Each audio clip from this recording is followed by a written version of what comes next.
Good morning, everybody. Even though it was a light news week, we still found some topics that will leave plenty to discuss. So grab your coffee, get comfortable, and let's round this up.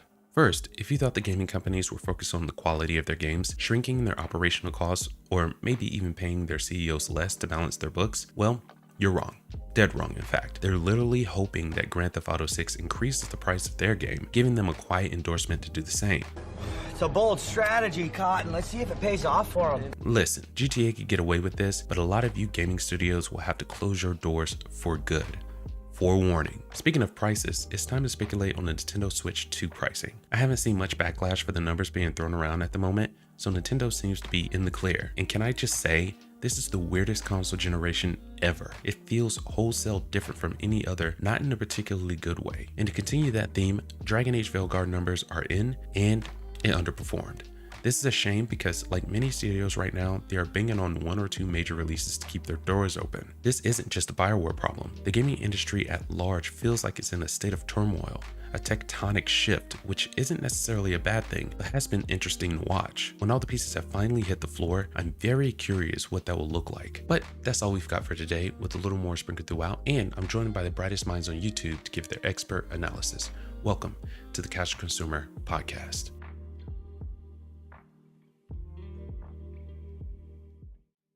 Right. Yay, everything's set up.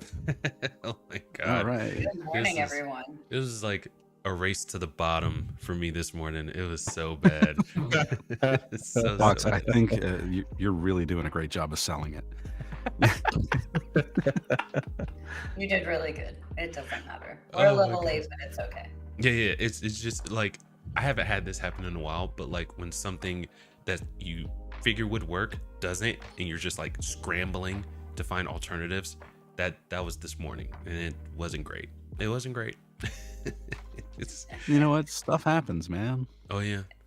Somehow we always like have something going on, or like it's like a delay or a technical issue or something, and it's still like we have the best podcasts. So Hey.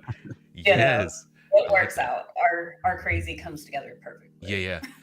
So to everyone out there, I see Loki in the chat. I see Beerus in the chat. Sorry for the delay, but we're here. We've got Gamer Geek, Leon Kennedy makes her week. We've got Scotty SB from the GB. Yes, sir. And then we've got Nas, the indie boss. How's everyone doing this morning? Doing good.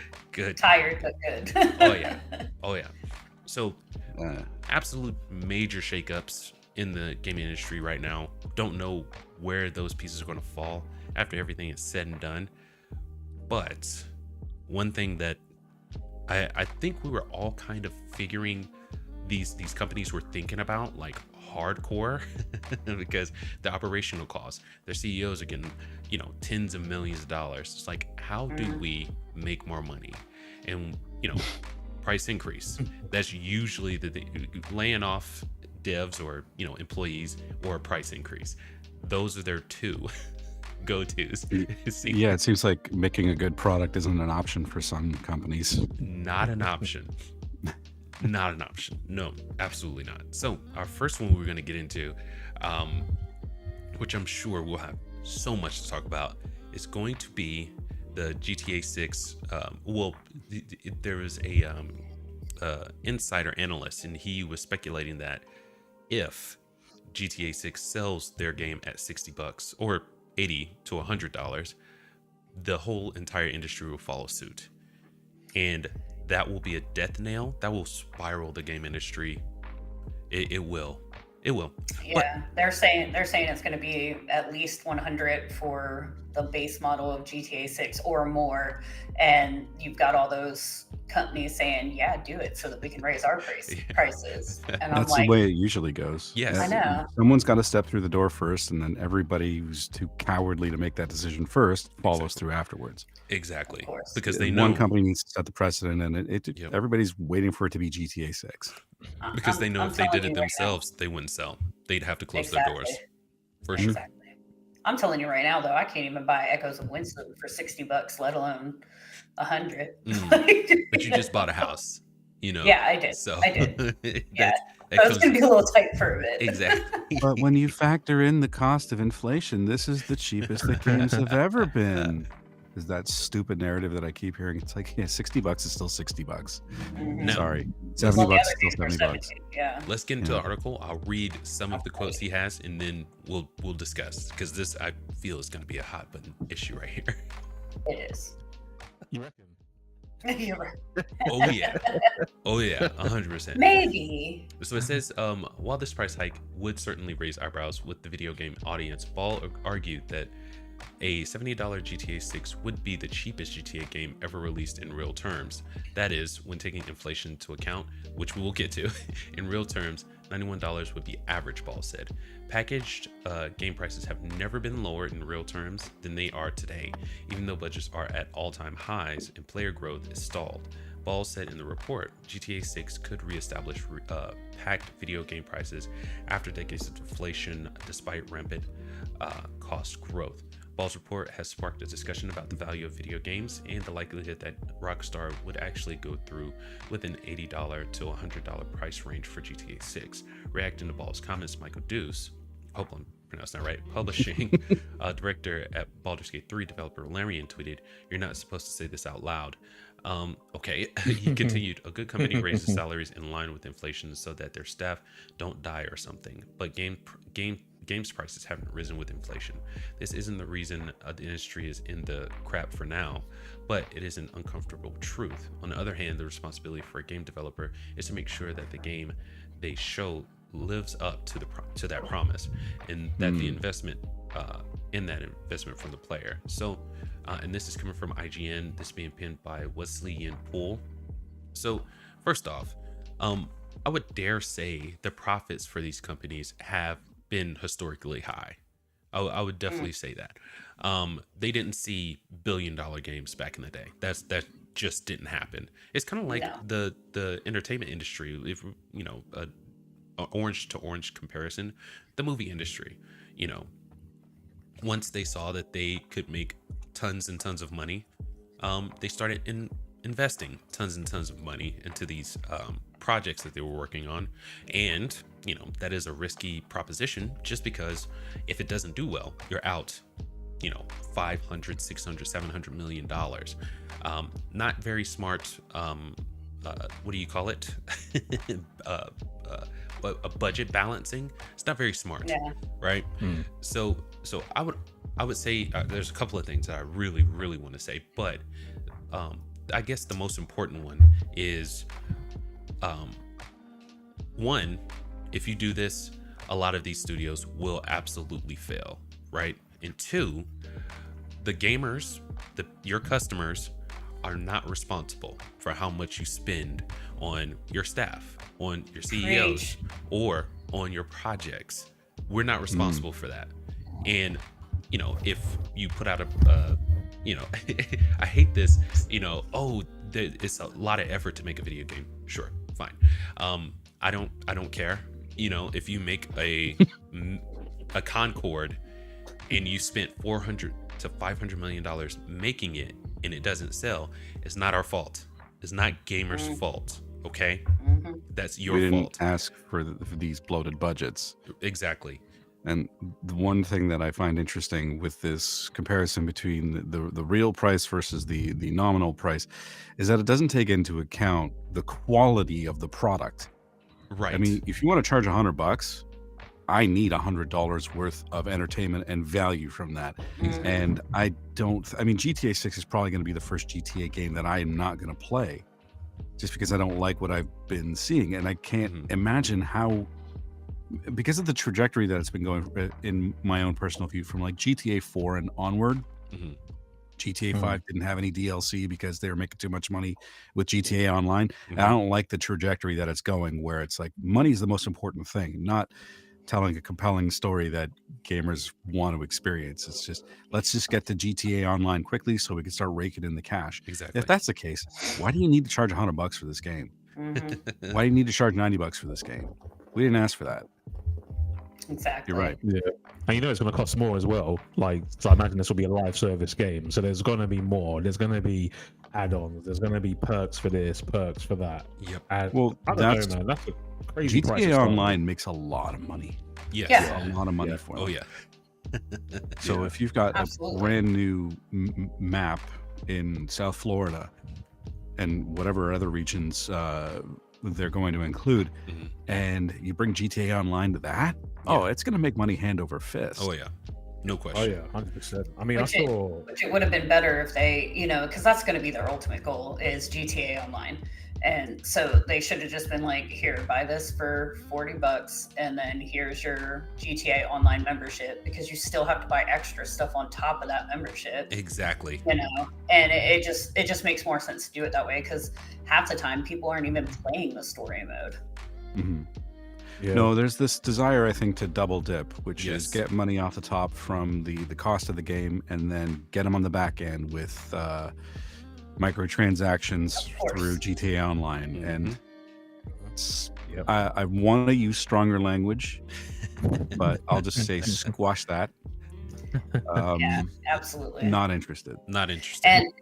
And the way they're talking about how, like, oh, well, as far as inflation goes, $70 isn't a lot at all. $60 and I don't care. $70. Mhm. No, you're full of Okay. crap, because first of all, you're overspending on all this stuff anyway. Mhm. Half the time you're not delivering. And then you've got the fact that, like, yeah, think about it. Inflation. What makes you think we all have this extra money? Mhm. Yeah. I always find that to be a weak argument for me to spend more on an entertainment product. 100%. This is always a luxury. Yes. Yeah, definitely. And so, I want to say, Legendary Drops. Anybody watch his content at all? Yeah, he's pretty good. Oh my god! Yeah. So he made a really, really great point that I wasn't even, getting in the realm of. But he said, if you make your game $100, you are truly crossing a threshold.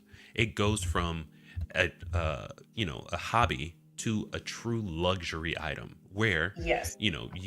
nobody wants to spend $100 on anything, and then you're going to make your game $100. It's Hmm. and people that I know, not a ton of gamers, but the ones that I do maybe buy one or two a year. What do you think is going to happen if you make your game $100? That's going to cut a bunch of people. I was thinking on this because I was on the road a lot this week, but it's the same issue that the Apple Vision Pro ran into.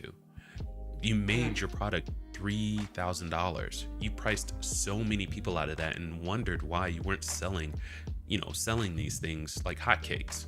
It's like, okay, 1 + 1 = 2.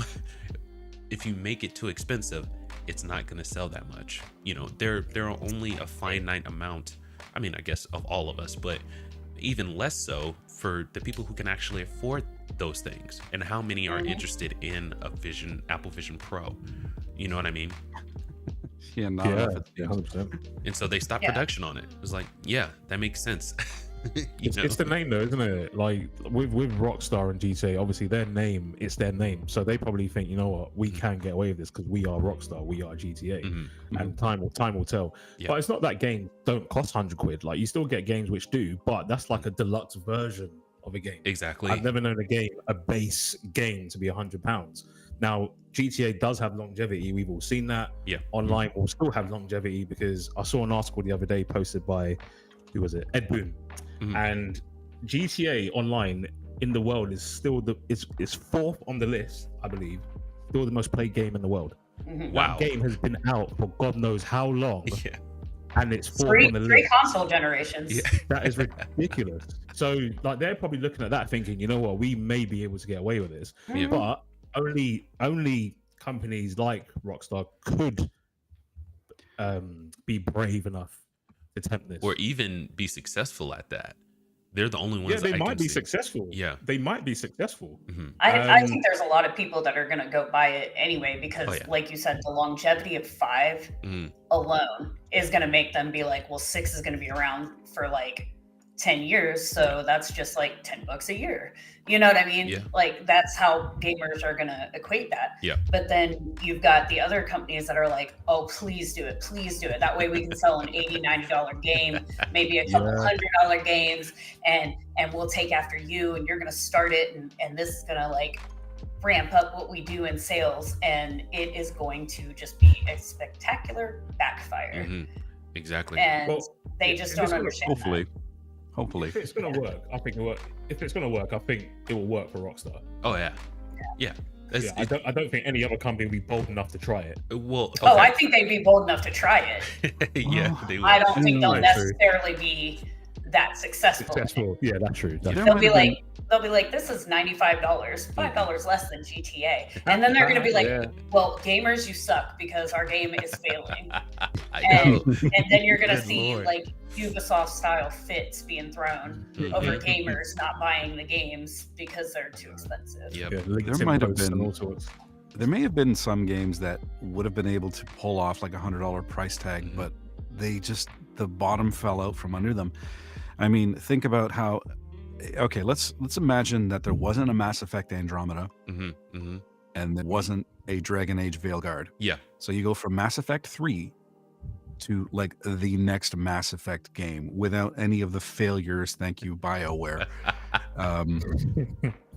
To kind of like sour those thoughts in your mind. Right. You probably could get away with like $100 or $90 Mass Effect game if you promised that it was going to be this great thing and there was so much goodwill going into it, and you didn't have people on social media attacking gamers and stuff like that. It could have been great, right?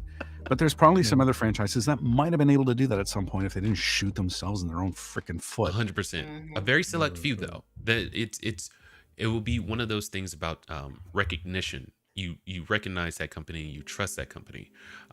Somewhere like Rebel Wolves will have a high mountain to climb. But go ahead. I think Fable could have done it too.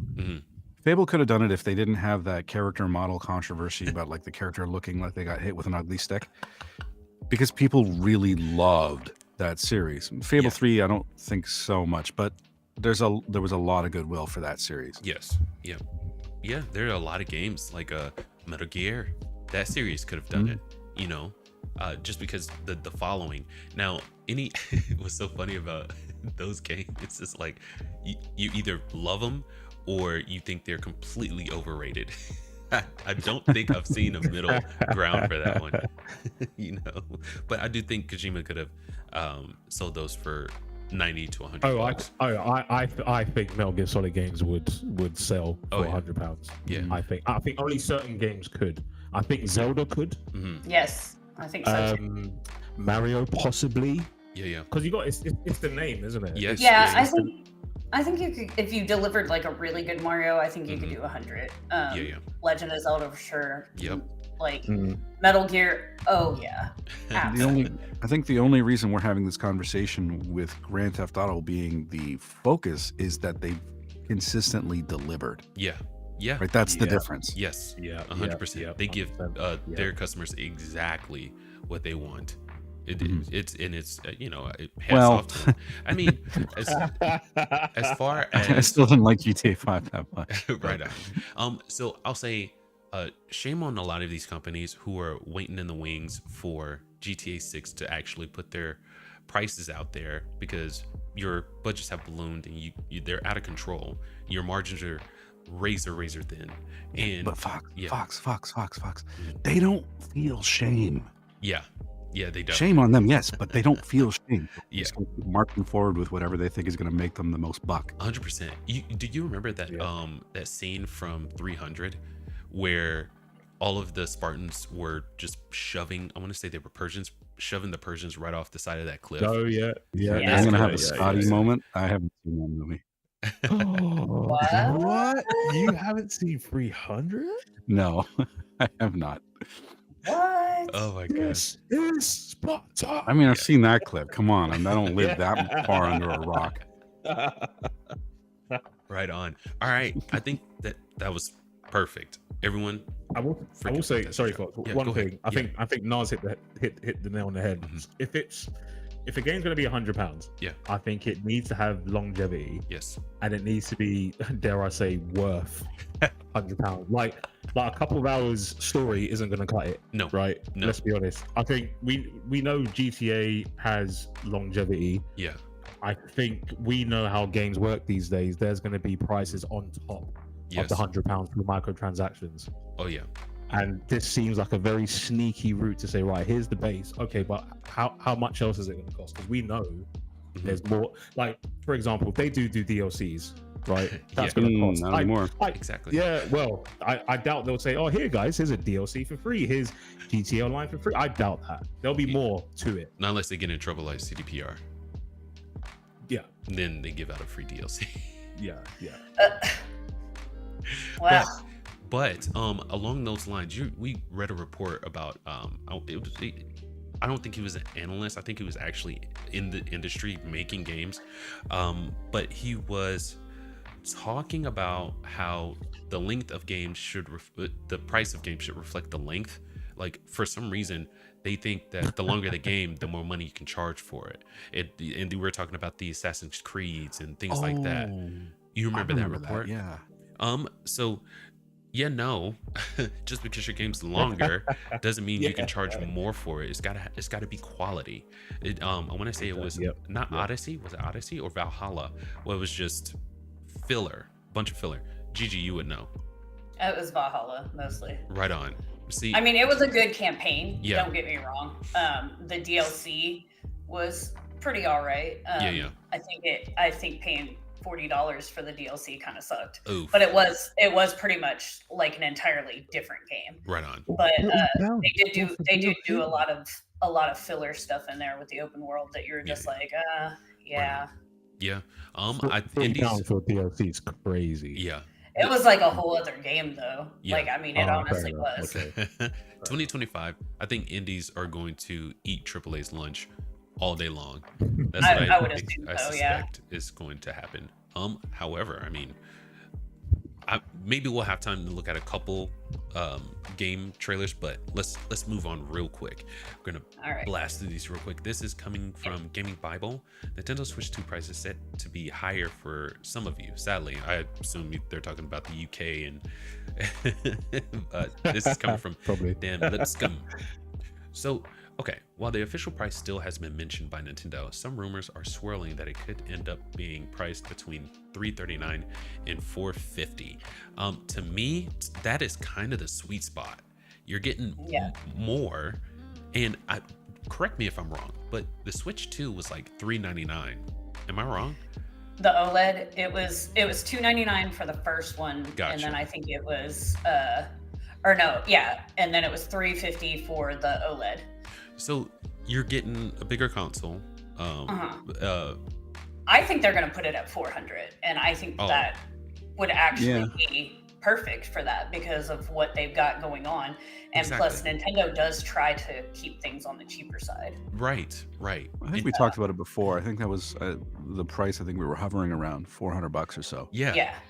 So $450 is not a great, a huge departure from what we anticipate the price to be. But so, man, with all this talk about all these companies all have their hands out screaming money please, I wish I had that clip, but Nintendo seems to be the one that are staying relatively reasonable, not relatively, like the most reasonable of the bunch, you know what I mean?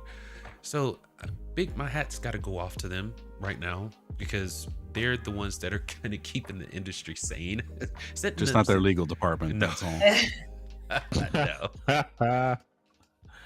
At least we're not paying for their legal bills with an upkick in the pricing of the games. Well, so, who knows? I mean, it might Switch 2 hasn't been released yet. We don't know how much the games are going to cost. Well, I mean, yeah, but I meant right now because over the last 2-3 years, they've had a lot of lawsuits that they could have increased prices and tried to make up for it.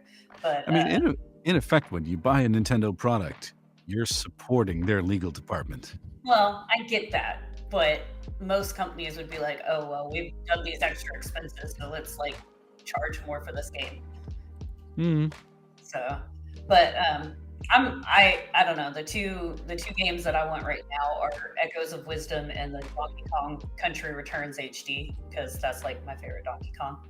And so I'm excited that they're only 60, but I still, I bought a house. So. Have there been any games announced for Switch 2? I really didn't follow much with the launch of it. They are talking about a new Mario game, and I think they're talking about another Legend of Zelda, but I don't think it's really had a whole bunch of confirmations. I think it's more speculation. Mm-hmm. So we'll see. I know they'll come out with some good stuff because they usually do. Oh yeah. So I'm not worried. But Nintendo have the market, don't they? So Nintendo, like they have their market. People will definitely buy their console. And I think it's quite smart from them to don't make it too pricey. Like we've heard of the next PlayStation console costing nearly $1,000, I think rumors are. And Nintendo Switch, if we're looking at rumors, it's half that price, and people will buy it. Mm-hmm. So yeah, I think it's smart. It's still pricey. Yeah, it's still pricey. Don't get me wrong. Nintendo, if that makes sense. Like they're gonna have to do something really drastic and really stupid to piss me off enough that I don't buy their consoles or their games again. I do want to quickly draw attention to what Loki put in the chat. He says things piece by piece. Yes. Although the idea of having a console that you can customize internally would be interesting, but that's out of the scope of what we're talking about. Yeah, it would. But I feel like if China decides to like upcharge Japan like for Nintendo, then it could increase the prices, but I really don't see it happening. I figure they'll probably be like, $65-$70 for new Switch games. Yeah. How much was the first Switch consoles? Does anyone remember how much they were? 60. They stayed 60 the whole time. What, the console? No, the games for the consoles. Oh, do you remember how much the console was? The original? Yeah, it was $299 for the original Switch. Yeah. And then when the OLED version came out, it was $50 more. Okay, you're probably going to hate me for saying this next line, right? So okay. I think the price is probably reasonable because I've not seen much from the Switch 2 to say, right, this is a big upgrade from the last version, if I'm being honest. I agree. I would pay $400 to $450 for the next Switch. Yeah. No problem, hands down. Like, unless there's something I haven't seen yet, but from what I've seen, it's a bigger screen. Mm-hmm. And that's about it. Oh, no, somebody's upset behind you. Maybe I'm missing something.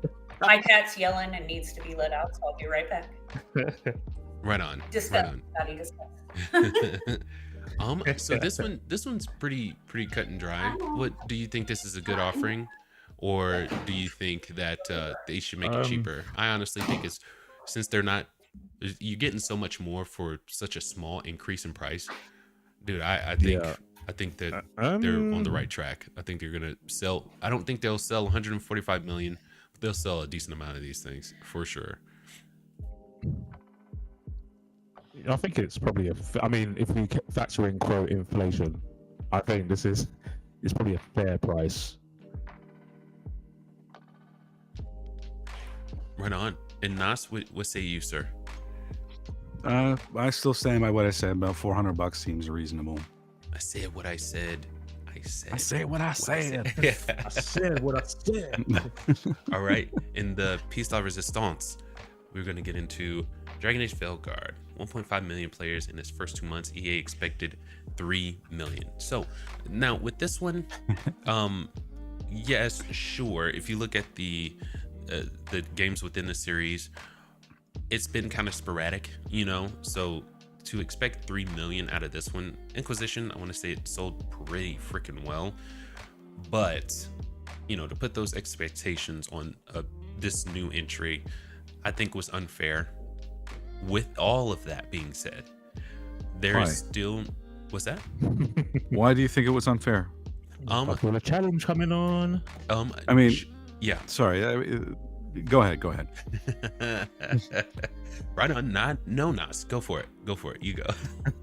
Well, you would expect each subsequent entry in the series to be to build on it and improve on the previous one, and then you have the Veilguard, which basically squashed the series flat. Yes. Yeah. But you wouldn't have expected that, right? I mean, maybe in 2024, 2025 gaming industry, yeah, you would, but you wouldn't. I would have expected this game to be, well, but back when it was called Dreadwolf, I was expecting that people were going to enjoy it. I know Inquisition was a little bit divisive, but on the whole, people generally seem to enjoy the game. Yeah. And I wouldn't have expected it to, this basically to tank the studio of BioWare Edmonton, who's rumored to be, well, maybe undergoing some layoffs in the future if they don't close outright. Yeah, but did you expect 3 million players on this game right off the bat? Well, I don't look at, I mean, I don't look at games in terms of how many people are going to be playing it. I just, whether or not it's going to be a success in customers' eyes. Like if people are going to be talking positively about it, how much goodwill is there about it? How many people are ranting and raving about this game and making content about it in a positive way? But it's been the complete opposite of what you would expect. I get, and I agree with you on that, because that's kind of how I gauge games as well. But like from a corporate point of view, like I think I would have looked at my previous game and I would have been like, let me try to temper these expectations. I don't think that I would have been as bold to be like, well, I think it's going to be 3 million. Everybody's hating EA right now. So I would have never been like, yeah, 3 million off the bat. To be fair, I've hated EA for a much, much longer time. I mean, I have too. I think like since 2006, but that's beside the point. Yeah, it's one of those things where EA, it feels like they're gonna make their money just because they have those NFLs, FIFAs, yes, NBA. they've got the sports franchises to work with. Even I want to say the college football game that they came out with this year. Oh, ridiculous. They're rolling in the dough with that, and they're gonna keep putting stuff like that out because it makes tons and tons of money. Well, I mean, expect 3 million out of them. You know what I mean? As long as they don't have viable competition, that is. True. Yeah, true. Loki made a good point. We'll have to see. In the chat, he said that as the only one who played Veilguard here, this game deserved to fail. It crapped on all of the lore of the universe and had a horrendous character dialogue story. Yeah, so. I heard childish, absolutely elementary writing. No, you're not getting anywhere with that. But I mean, it's always a roaring success when the director of the game leaves. Before all of this is announced. Yeah, the body's not even cold yet on Veilguard, and she was like, I'm out. It's like, all right, or pushed out. We don't know quite yet. Apparently, it was all mutual. Apparently, I don't know if I believe that. I think they're behind the scenes. Someone was getting their butt chewed out. But so. Expect 3 million out of, or more, way more out of, Madden 2026, right? But but Dragon Age, it started as like a niche game to begin with. You know what I mean? So it was like 1 million, 3 million, and then you hit like 12 million with Inquisition, and then you're like 3 million in 2 months with Veilguard. I just don't believe that they had that kind of presence, you know what I mean? They didn't have that kind of presence to be able to push that many copies, in my opinion. I could be wrong, but I mean that doesn't excuse the fact. In my opinion, I'm just saying it was niche enough where 3 million, I don't think they should have expected that much out of them. However, that doesn't mean that the failure doesn't lay at Veilguard's feet. You know what I mean? I mean, both, really. It's EA, the ones that tried to make it a live service and then switch up and make it a, RPG. Sure, you were dumping all kinds of money into it when that transition was happening, but it still didn't, Did they try to make this a live service? I wasn't aware of that. Because I thought this was supposed to be just another single player RPG when it was Dreadwolf. I didn't think they were trying to do this as a live service. I don't know. EA I wasn't wanted it interested to be a live service, and then EA wanted to be a live service, okay. and then they switched gears into making it an RPG. Because apparently they couldn't make the mechanics work or whatever. But I mean, even after all the money that EA had to sink into this, you still have to make a good game at the end of the day, and this just isn't it. And the fact that it started out as a niche game, I don't think they should have expected 3 million. But even if it did sell 3 million, I think it still would have been a failure because of all of the money they sunk into it. You know what I mean? That's all I'm saying. You know, these It's a shame. I mean, yeah. I was a fan of this franchise, but I don't think I'd be surprised if we ever see another Dragon Age game in the future. It's kind of a sad state. You know, if their next game doesn't absolutely sell gangbusters, BioWare will be shut down. I can almost guarantee it. Well, I can almost guarantee. What's the next one is Mass Effect, but I think that one's on ice now. Wow. And I I mean, Ubisoft's in the same boat right now too. Oh wait, and I saw a report. Didn't they just partner with like Savvy Games? Right? Who's that? Ubisoft. Yeah. Didn't they just partner with Savvy Games? If I'm not mistaken. Here, let me look that up real quick because.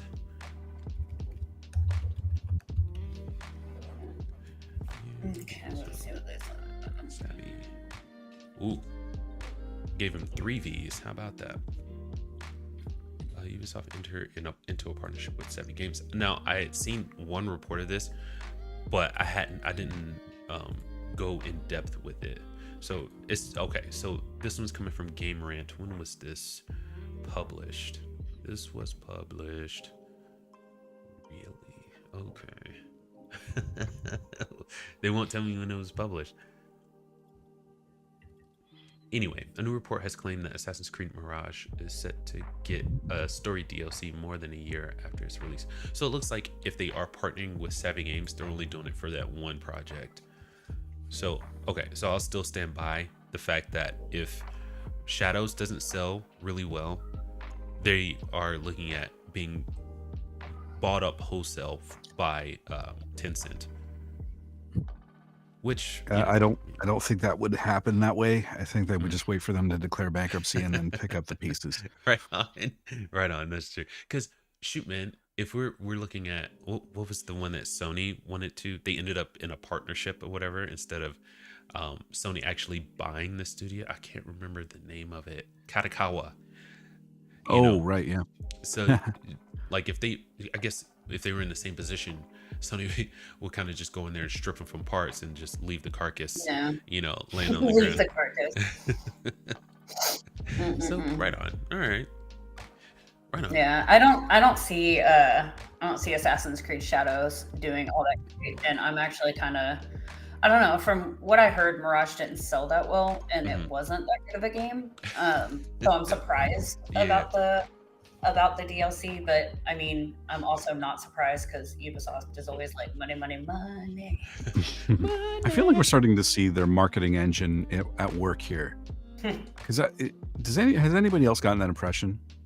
Like, I feel like we're starting to see more positive news coming out about Shadows, interspersed with occasion them having their demo launch and it crashing on them, which I don't think was part of that marketing spin. But I feel like I'm starting to hear more positive buzz about Shadows, and I'm not exactly sure where it's originating from. So I'm assuming marketing. I'm assuming it's like an online guerrilla marketing campaign. Yeah, and that's what I haven't been able to prove yet. Yeah, you've got to pick people that you trust, in the game industry. Journalism, it should just be, give me the meat and I'll make whatever of it that, I will. But they don't do that now. They have a bend to them. So I suggest anyone out there, find someone that you trust that presents you the news without a agenda, or find a few people. A few people, more than just one, because you never know. I mean, if one person becomes compromised, then it's good to have like a few different and take the average of them. I was watching you need a whole squad to listen to. Yeah, kind of. Yeah, I was watching one of the people that I go to for information about games that are upcoming is Mr. Matty Plays, and he had a chance to play, I think, for 3 hours. So Ubisoft gave him 4 hours to play, but he only used 3 because he got bored. I'm like, that's not a good sign. Wow.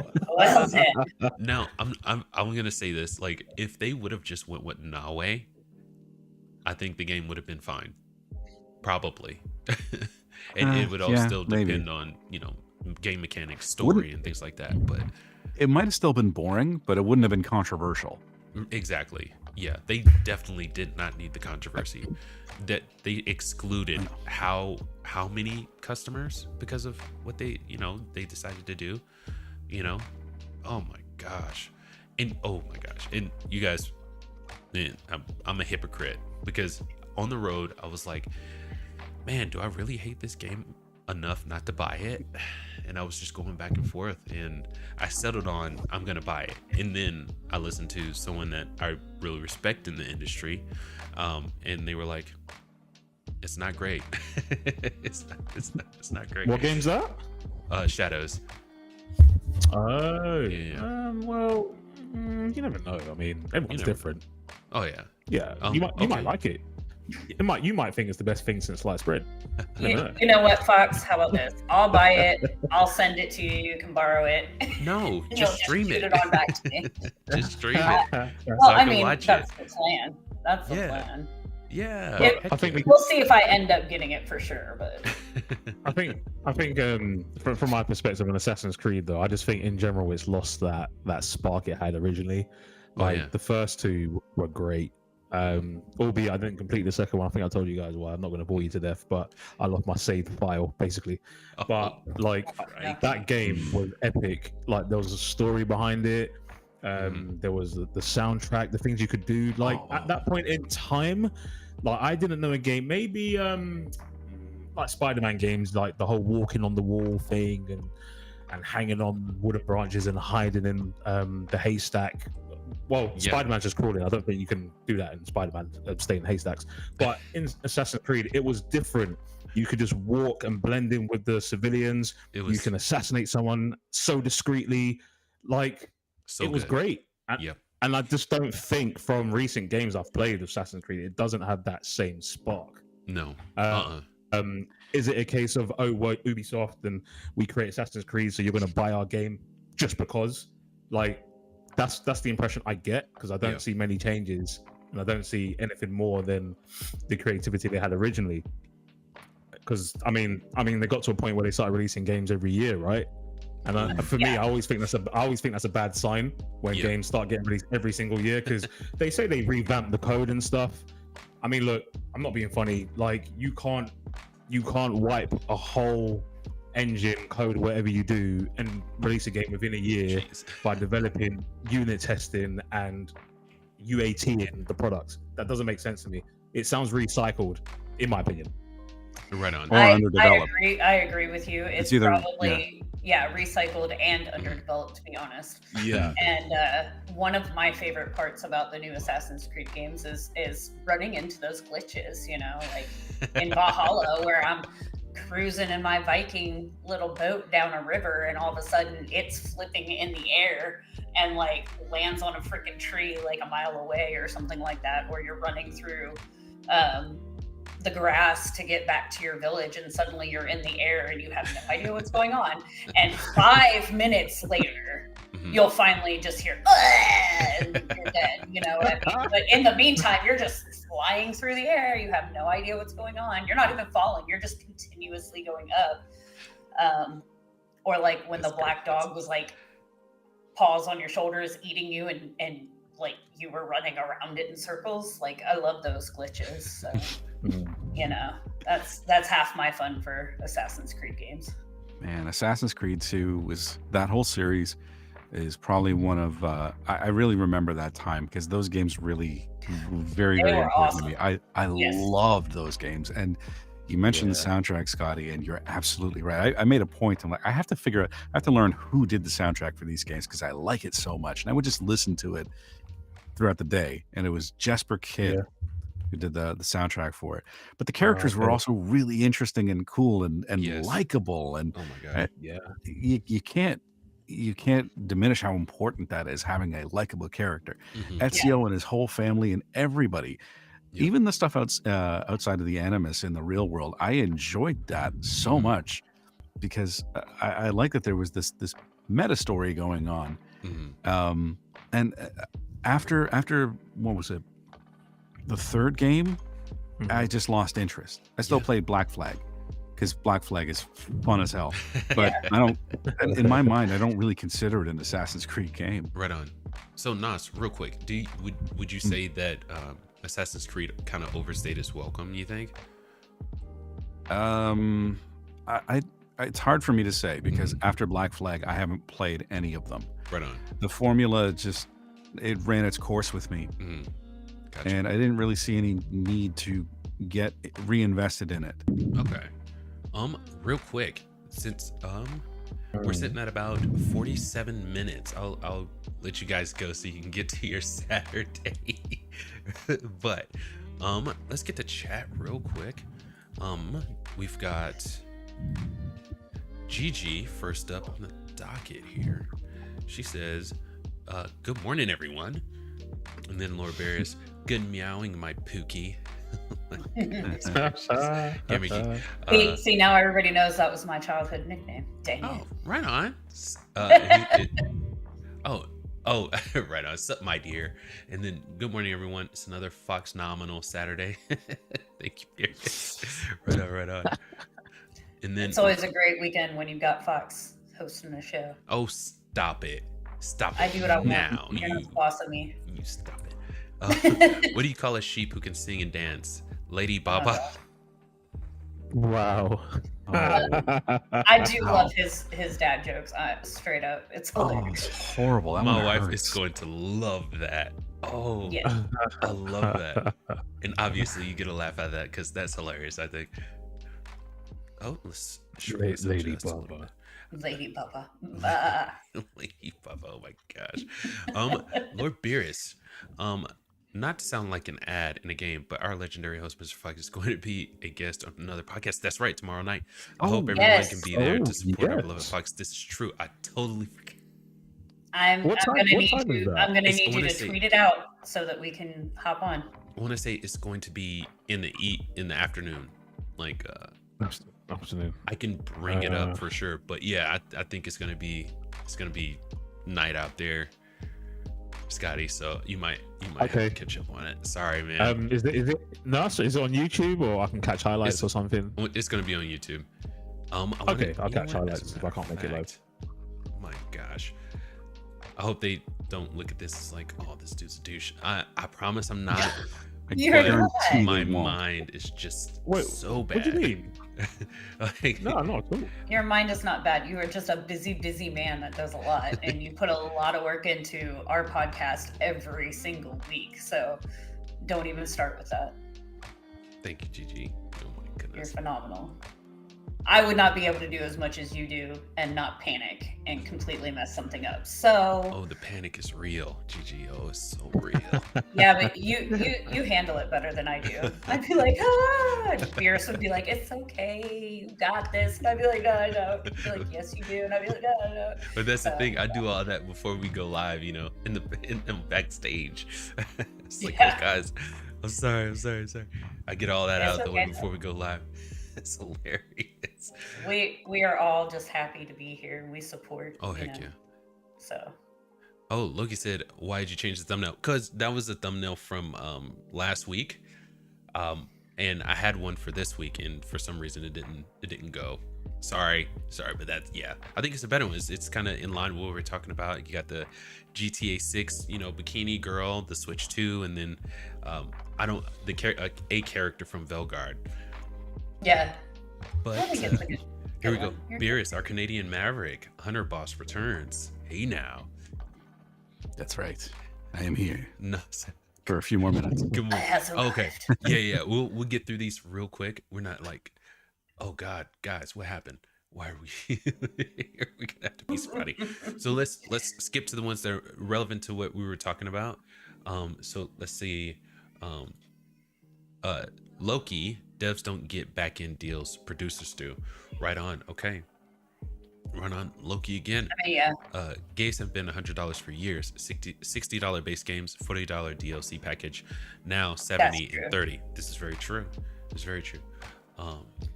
Except I didn't buy very many DLCs until like maybe 5 years ago. Yeah, you usually just get like whatever the definitive edition is, the game of the year edition or whatever. Yeah. It has everything in it. There's advantages to waiting. Yeah. When I buy things later, I wait for them to just come out with a complete edition and all that good stuff. So like I said, I don't think I started buying DLCs until the pandemic because I needed more stuff to do. Honestly. So yeah. This is another one from Loki. I will keep an eye on you guys. Let's see. Loki, during productions of GTA 6, GTA Online exploded, so focus shifted. True. That's why they didn't make a DLC of 5. Why should Rockstar try when they can make money without trying? I mean, if it's not broke, don't fix it, you know? I mean, why should they try? Because of long-term health of your franchise. True. If you want to be able to have these discussions going forward every single time you release a game, hey, is our game good enough to bump up the ceiling? That's why. Yeah. Make a good product, and then you can continue having those discussions. That's the reason that Dragon Age, and that's the reason that whatever Mass Effect game is coming out, whenever it comes out, is not going to be able to do this because their studios have a history of releasing turkeys that nobody wants to buy. Turkeys. Right on. Don't buy your Sorry, turkeys the that's day an before insult to Thanksgiving. turkeys. That is not a good thing to do. it's an insult for what? No. That's an insult to turkeys, I said. Yeah, turkeys are delicious, man. Especially the awesome. tiny. Jeez, ow. I was gonna say call it a duck or something. I'm not big on No, duck. I like ducks. Ducks are cute. Of course you do. You're I Canadian. like duck. I Of mean, course you do. You're a Brit. It's not a uniquely Canadian Are we trait. talking about like cooking food, like cooking duck, or I've never like, tasted duck. ducks in general? No, Oh, duck is my frickin' duck that Oh. we just go up and say quack quack and feed them some bread, Scotty. Oh, Of course, cooking. Sorry, I don't want to offend any activists. Sorry, I just don't. I My don't like. apologies. I felt duck was just too greasy when I ate it, so that's just. Oh, that's generally the consensus I've heard about duck. Yeah. Yeah. And I duck can't. Fat. Oh, yeah. duck fat over potatoes. Oh my gosh, roasted. Oh my god. You're making me hungry. Now I Okay. gotta go make Calm it potatoes, down, Scotty. Scotty. Just in time for brunch, Fox. Yes, that is it. Yeah, it's gonna be the same old spiel. Pancakes, maybe throw some eggs in there this time around. This one's coming from Beerus. Oh, sure, we all have money flying out of our pockets like something out of a cartoon. Talk about delusional expectations. And I want to say that's in reference to, that first one we talked about. Nas double dipping, 100%. Worse than George Costanza. Oh no. Let's do this one. It's the same with a store or restaurant that is only one in an area. They can charge whatever they want and have customer service as bad as Taylor Swift's music. They don't care if they do that. Shots fired. Ooh, She came back. Shut up, Beerus. I'm tired of it. Love. Here, let's see. Okay, here, hold on.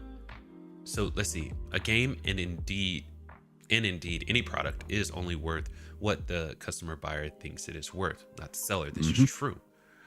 That's very, very true. But inflation.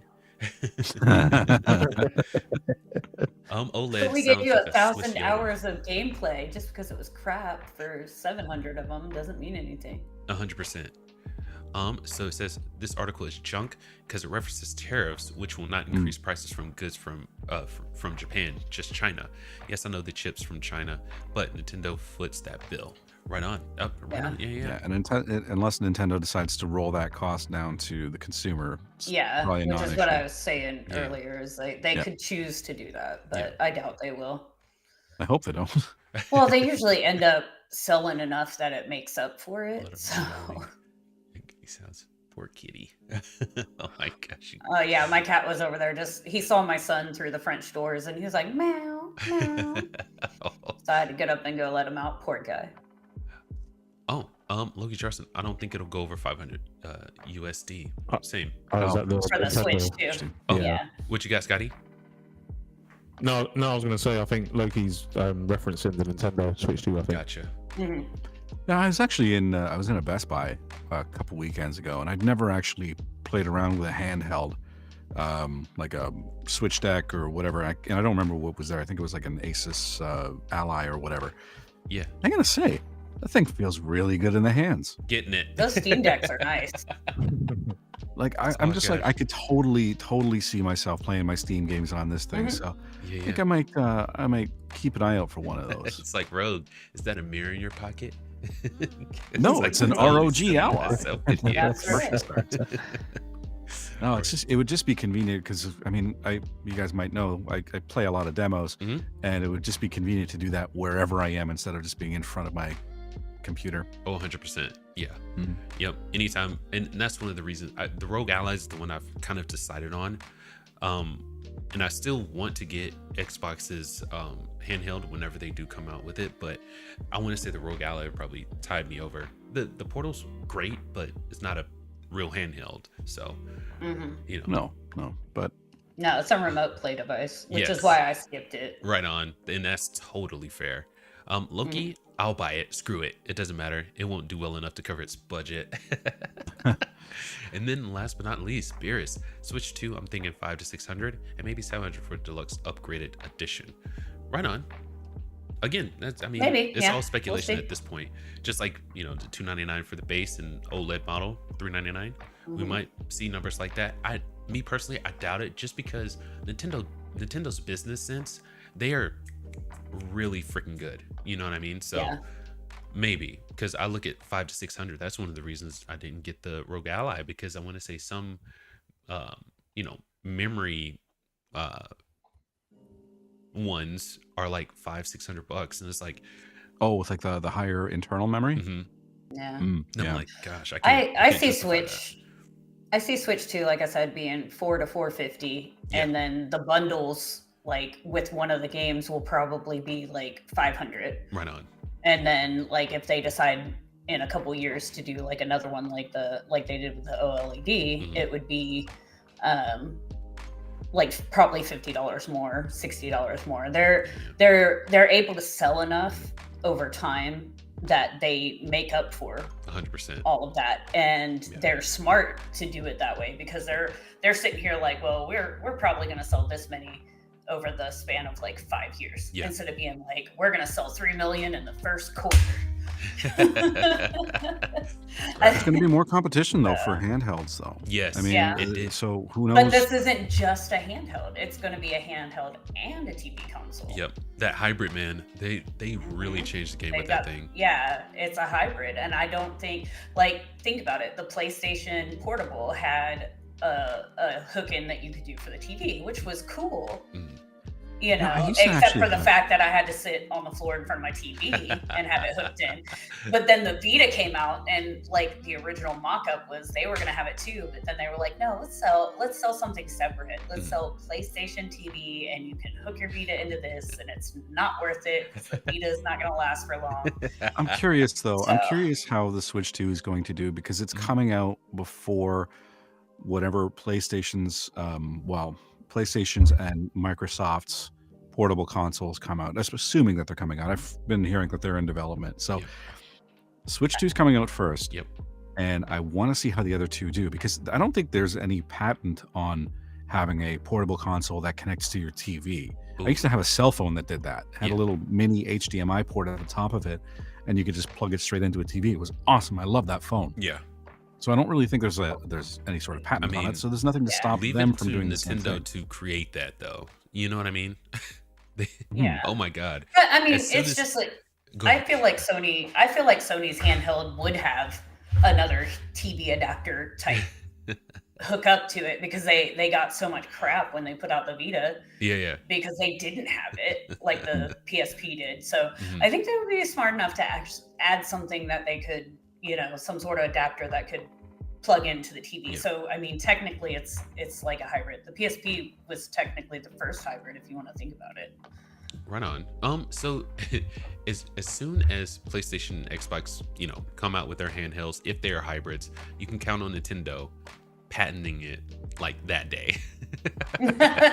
They'll be suing. You can Here's a cop on it. lawsuit. Here's a lawsuit. Everybody gets a lawsuit. And then Sony and Xbox are getting these cease and desist, or these lawsuits thrown at them. And they're like, what? It's like, oh, you're not allowed to do hybrids. Sorry, we already patented that. I don't think that would fly.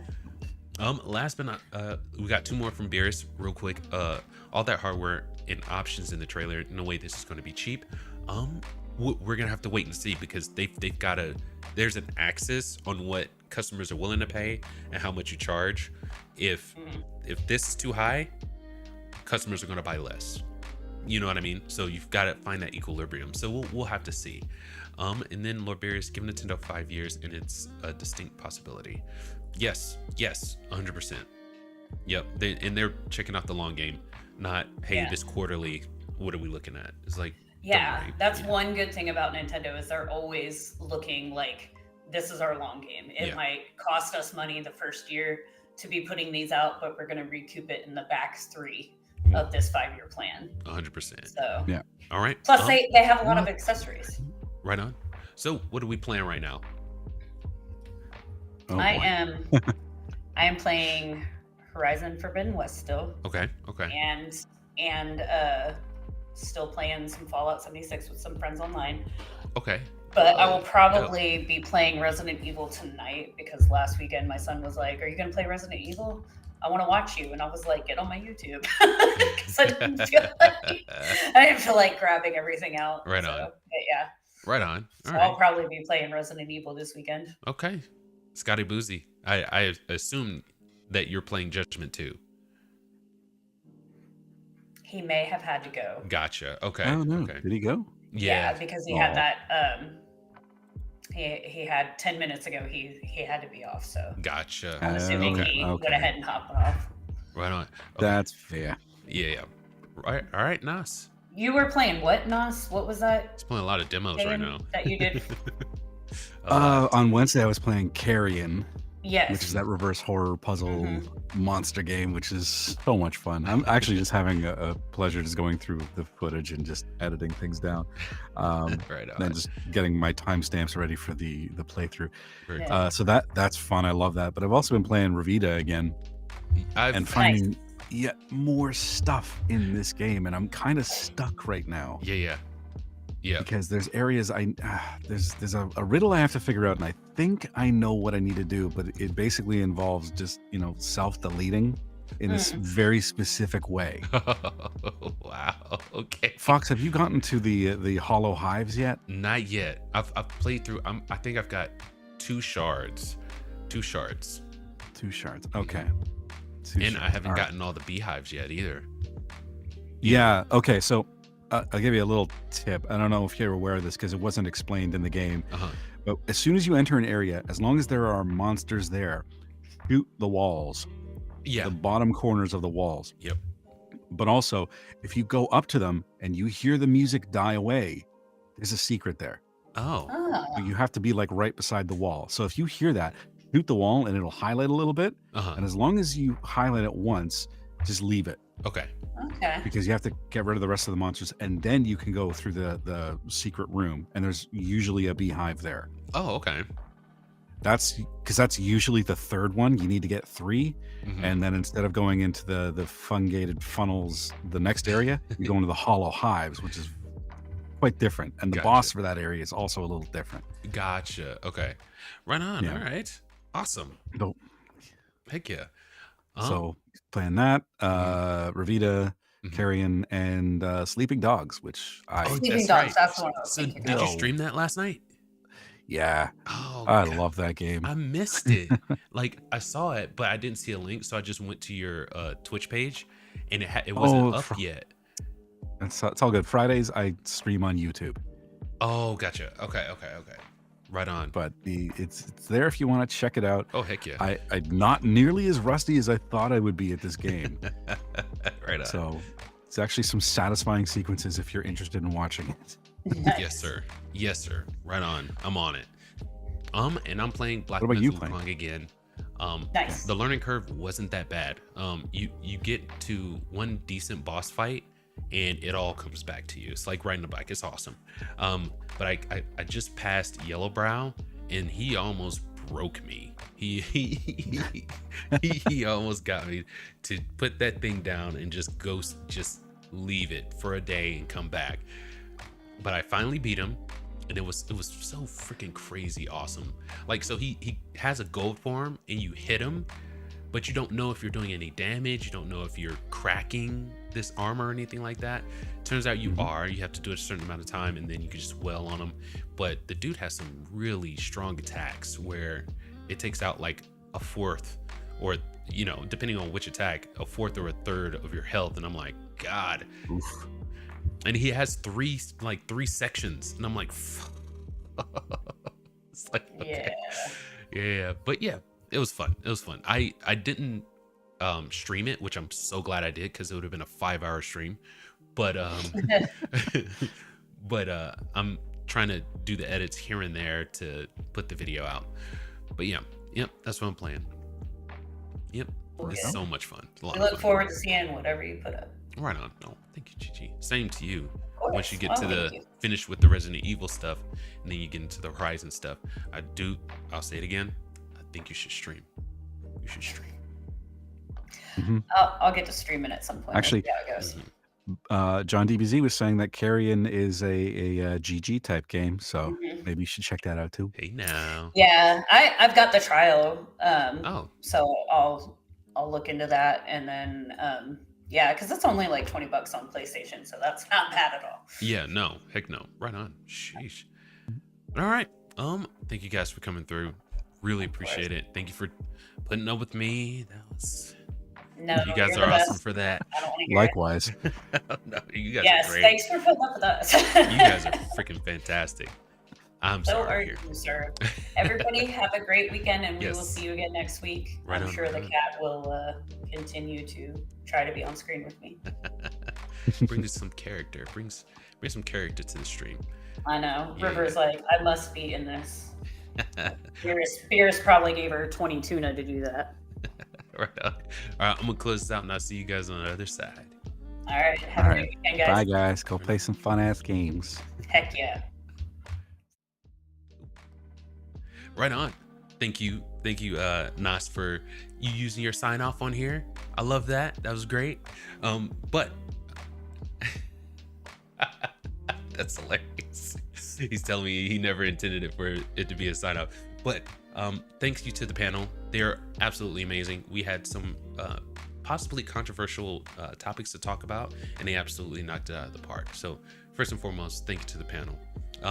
And if you want to see more of the panel, all of their contacts will be in the description, so you can watch the YouTubes, get a hold of them on X, and view their Twitches whenever they post on there. And then while you're down there, you can check out our stuff too. We got a lot going on. But last but not least, thank you to the viewers. Loki, special thanks to Loki Beerus, and a shout out to John DBZ. Thank you guys for always showing up in chat, supporting the channel. We really appreciate it. And to everyone who, sat back and just watched, we appreciate you too. There would be absolutely no reason to wake up at 6:30 in the morning on a Saturday if it weren't for you. So thank you. Enjoy your Saturday, and you can catch us next week, same time. Until then, keep it casual.